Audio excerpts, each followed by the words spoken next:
niyang gamitin para mag-inom ng tea, pagka nagmumuni-muni siya, coffee, which is hindi kami umiinom niyan dati. Diba? Hindi nga namin alam inom yung kape. So, ngayon, I want you to use this, ate, for you to,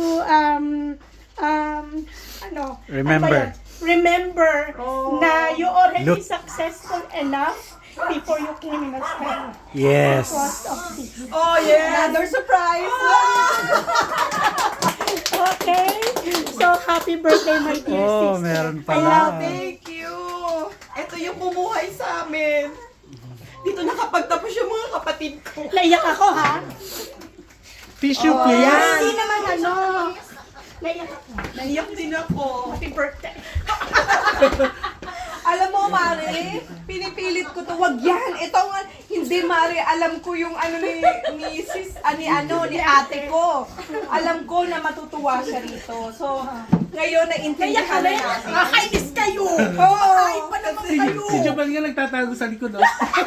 Yes, mami mo. Kasi yan Dito kasi, dito kasi nagpag-aral yung mga kapatid. Video na. Nakakainis kayo! Ano ba?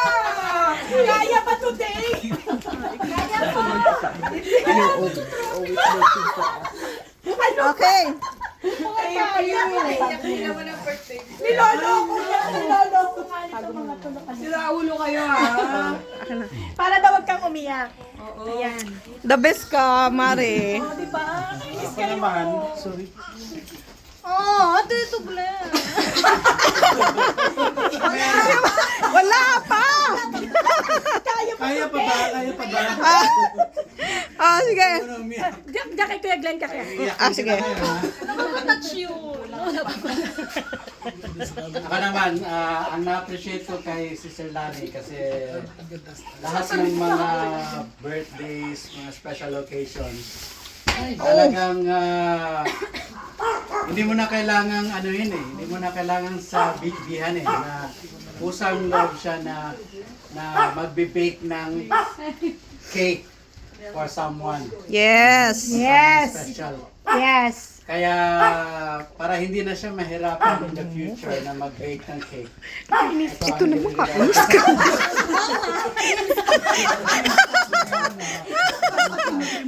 Pero alam ko meron kahit instant yan, Kuha na mi with her magical skill sa baking, with her magic touch, magiging special to. Wow. So, happy birthday.